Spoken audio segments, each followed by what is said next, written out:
Venez vous relooker chez Luminel. Salon de beauté Luminel vous présente le journal.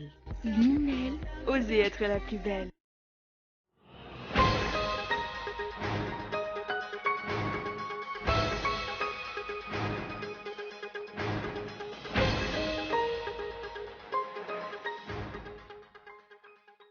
Nouvelle manifestation en vue, l'AFP ou Antoine Fanavouta-Pyrénées prévoit de descendre dans les rues la semaine prochaine. Une manifestation visant à dénoncer les gabegies qui règnent dans le pays. Le leader de ce parti a affirmé ce jour que cette lutte ne se terminera qu'une fois la victoire acquise. Nouvelle mobilisation contre l'exploitation aurifère à Somaman. Aujourd'hui, les habitants de Setfouktane situés aux alentours de Somaman ont organisé une manifestation pour protester contre la poursuite et l'extension des travaux d'exploitation. Ils réclament le départ des Chinois du site d'exploitation. L'île de Madère, au lieu du tourisme portugais surnommé la perle de l'Atlantique, est depuis lundi la proie des flammes qui ont touché sa capitale Funchal, faisant 3 morts et entraînant l'évacuation d'1 millier de personnes dont des vacanciers.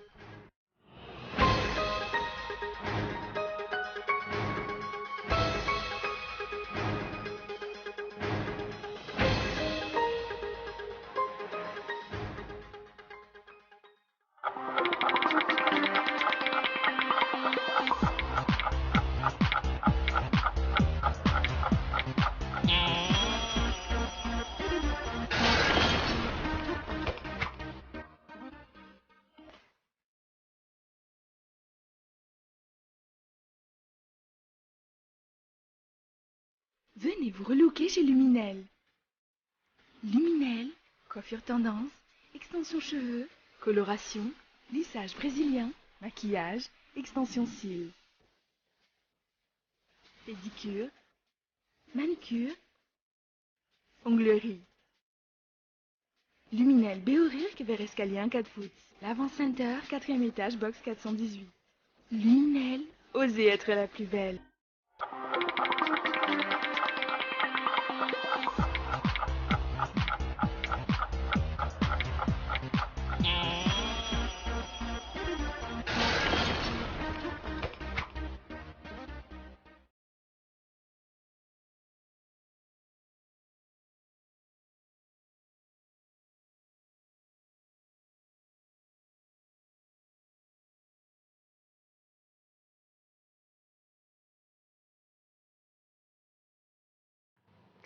Bonsoir à tous et ravi de vous retrouver dans ce journal.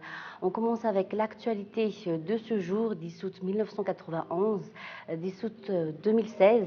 Il y a 25 ans, la Grande Marche de la Liberté vers le palais Diavelou s'était soldée par des morts et des blessés.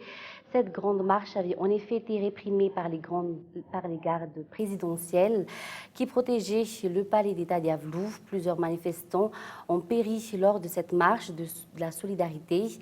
Jusqu'ici, cependant, le nombre exact des victimes n'est pas connu.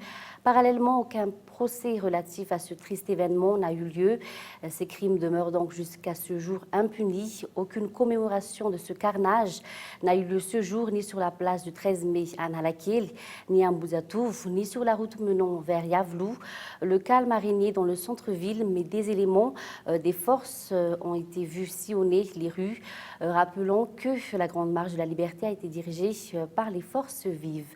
Toujours dans cette page politique, nouvelle manifestation en vue, l'AFP ou le Antoine Fanavouta-Pyrénées prévoit de descendre dans les rues la semaine prochaine.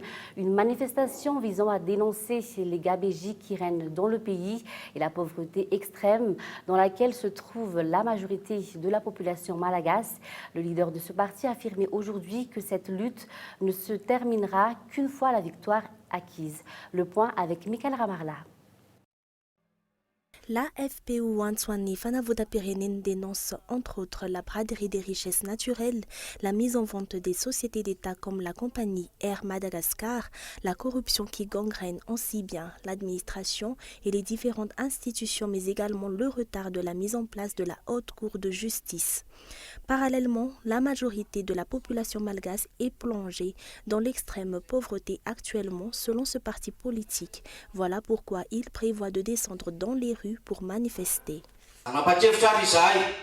Nous allons prouver lors de cette manifestation que la population malgache est plongée dans l'extrême pauvreté. Nous allons nous lever pour défendre notre patrie car des étrangers s'accaparent nos richesses et nos terres. Nous donnons rendez-vous à la population malgache le 19 août à 9h30 sur l'avenue de l'Indépendance.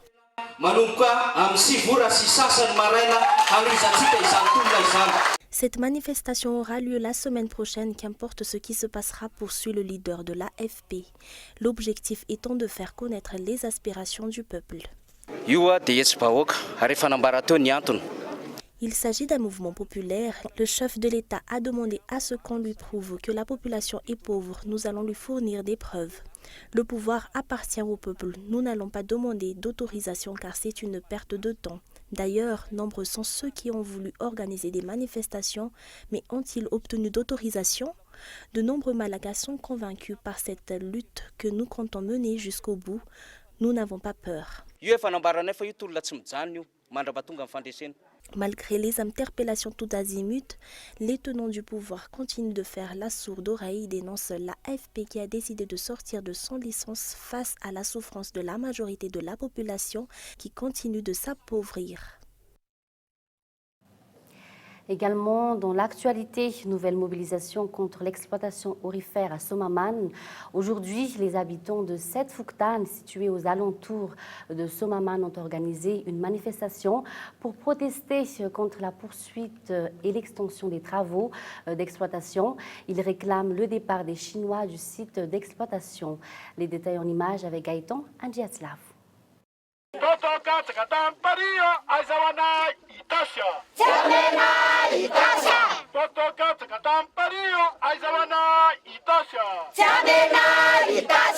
Les habitants de Setfouktane situés aux alentours de Somaman sont descendus dans les rues ce jour.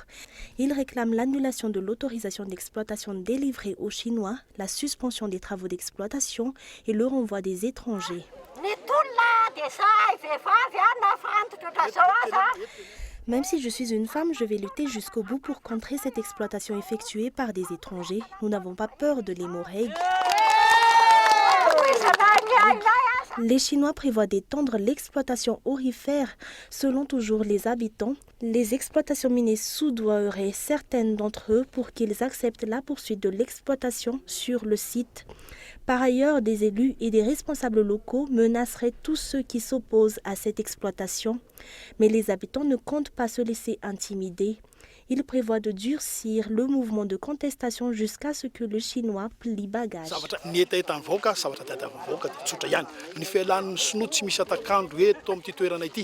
La population de Somaman demande à ce que les Chinois quittent les lieux dans les plus brefs délais. Elle réclame en outre l'annulation du permis délivré à ces étrangers car cette exploitation ne lui apporte aucun avantage.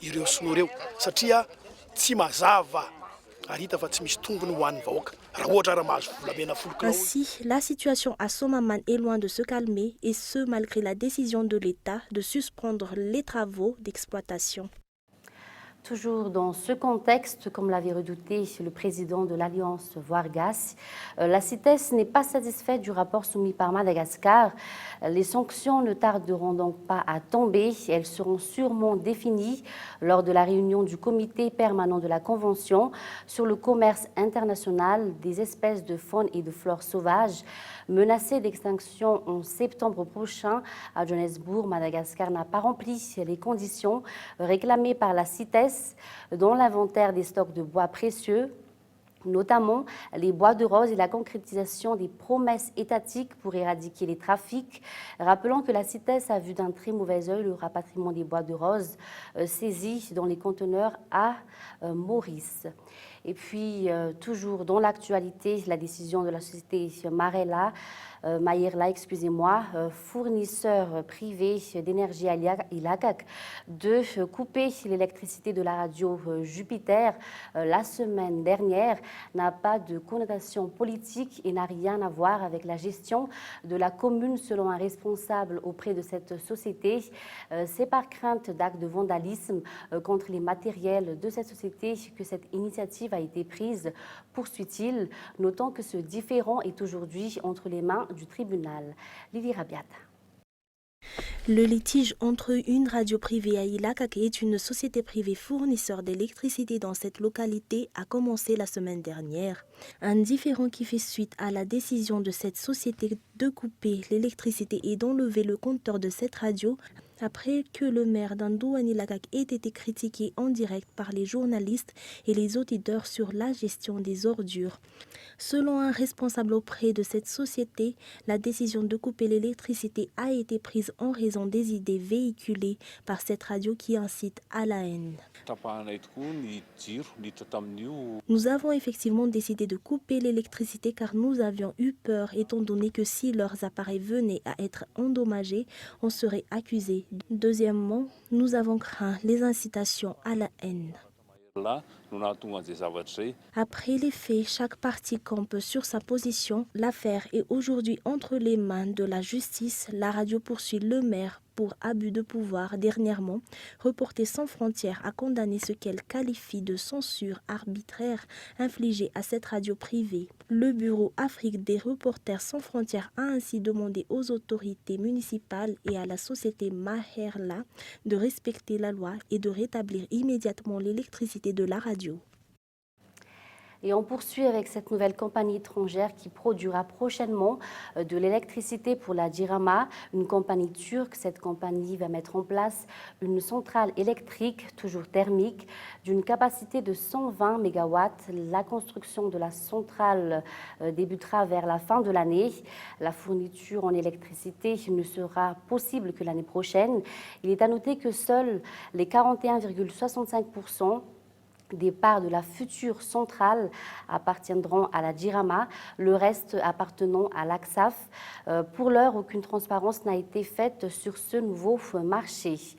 Passons maintenant à l'actualité à l'étranger. L'île de Madère, au lieu du tourisme portugais, surnommée la perle de l'Atlantique, est depuis lundi la proie des flammes qui ont touché sa capitale, faisant 3 morts et entraînant l'évacuation d'un millier de personnes, dont des vacanciers. France 24. Dans les rues, l'atmosphère est difficilement respirable.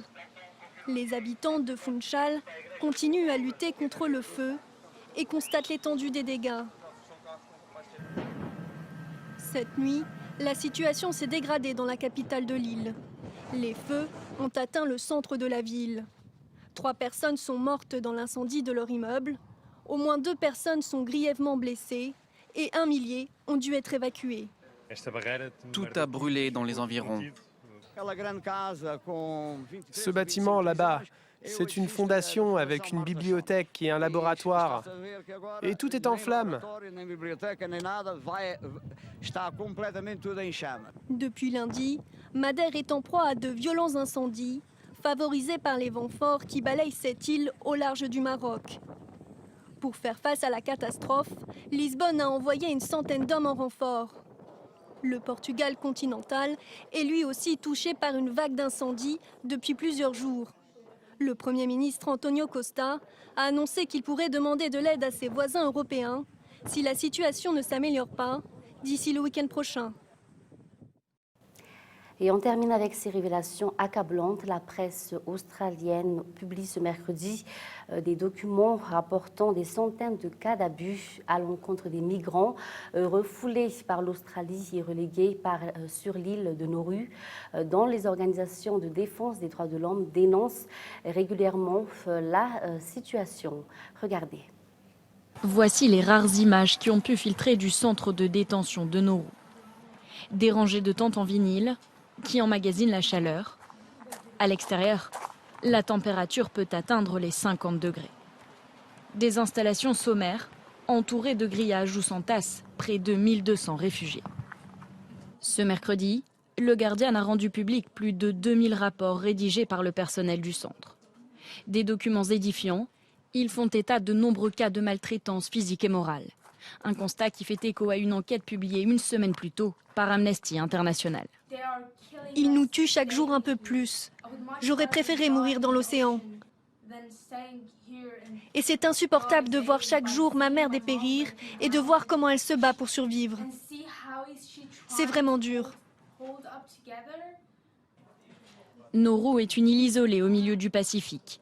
Depuis 2012, l'Australie y transfère de force tous les migrants qui approchent de ses côtes.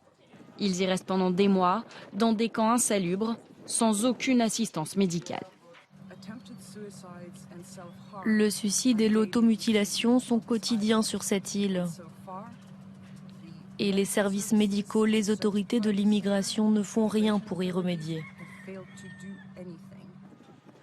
L'Australie est régulièrement pointée du doigt pour ses lois draconiennes envers les demandeurs d'asile. Le gouvernement s'est dit prêt à étudier les documents publiés par le Guardian, mais le Premier ministre a d'ores et déjà prévenu, il n'y aura aucun changement de politique à l'égard des migrants. Avant de terminer, un bref rappel des titres. Nouvelle manifestation en vue. L'AFP ou Antoine Fanavouta-Pyrénées prévoit de descendre dans les rues la semaine prochaine. Une manifestation visant à dénoncer les gabegies qui règnent dans le pays. Le leader de ce parti a affirmé aujourd'hui que cette lutte ne se terminera qu'une fois la victoire acquise.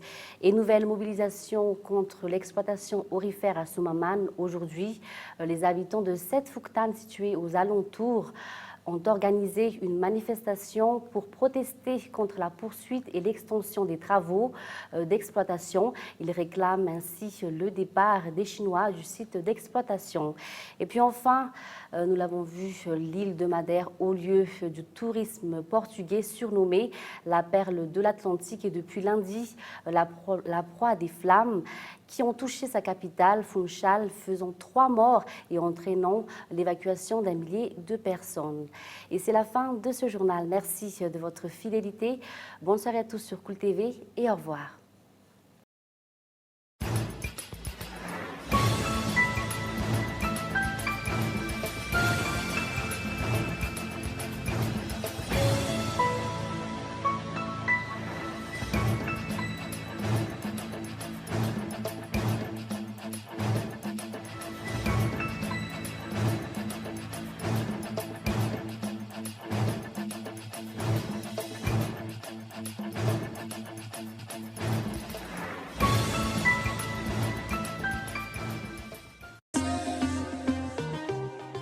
Venez vous relooker chez Luminel. Le journal vous a été présenté par Salon de beauté Luminel. Luminel, osez être la plus belle.